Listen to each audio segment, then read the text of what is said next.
কৌশলী জলবায়ু অর্থায়নের নামে অনুন্নত দেশগুলোকে ঋণের ফাঁদে জড়িয়ে ফেলছে উন্নত দেশগুলো। তারা কার্বন নিঃসরণ না কমিয়ে কার্বন বাণিজ্যিক দিকে ঝুঁকছে বলে মনে করছেন পরিবেশ কর্মী বিশেষজ্ঞরা। আর তরুণ জলবায়ু কর্মীদের দাবি, জলবায়ু প্রভাব মোকাবেলায় প্রান্তিক মানুষকে যুক্ত করতে হবে। হাবিব রহমানের প্রতিবেদন। COP29 শেষ হলেও জলবায়ু প্রভাবের ক্ষতি মোকাবেলায় অনুন্নত দেশগুলোর দাবি করা $1 ট্রিলিয়ন দেওয়ার কোনো রূপরেখা হয়নি, ছাড় হয়নি কোনো অর্থ।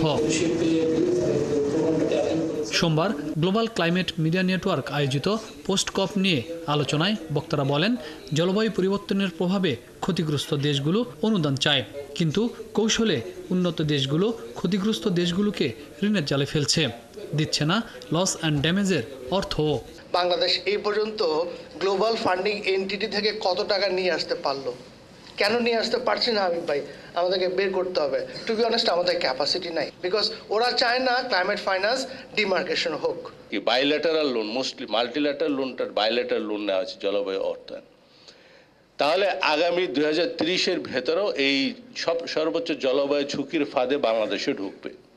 কপের বা জলবায়ু পরিবর্তন নাম দিয়ে আমাদের যত পাপ, মানে বাংলাদেশের যত পাপ, সেই পাপ নিয়ে তো আমাদের সরকার কখনো কথা বলে না। পরিবেশ কর্মীরা বলছেন, দেশের ভেতরে সংকট মোকাবেলায় নিজেদের দক্ষতা বাড়াতে হবে, পাশাপাশি দাবি আদায়ে আন্তর্জাতিক সম্মেলনগুলোতে তদবির চালিয়ে যেতে হবে। বায়োডাইভার্সিটির যে ডিক্লারেশন দিয়ে এসেছেন, ডিজার্টিফিকেশনের যে ডিক্লারেশন দিয়ে এসেছেন ইউএনের কাছে, কোনোটাই অ্যাচিভ হবে না যদি আমরা এই মৌলিক কাজটা ঠিকঠাক মতো না করি।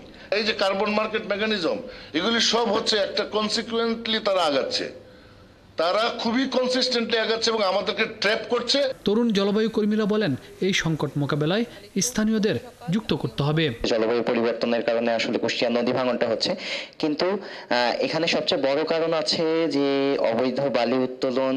একটা জায়গার উপর ফোকাস করে, একটা এজেন্ডার উপর ফোকাস করে আমরা আমাদের ভয়েস রেজ করতে পারি, এটা ইয়োধদেরকে দেখতে হবে অবশ্যই। বিজ্ঞান ভিত্তিক গবেষণার অভাবে জলবায়ু ক্ষতির প্রকৃত চিত্র বিশ্ব দরবারে তুলে ধরতে পারছে না অনুন্নত দেশগুলো, তাই ক্ষতিপূরণের অর্থ পাওয়া কঠিন হয়ে পড়ছে।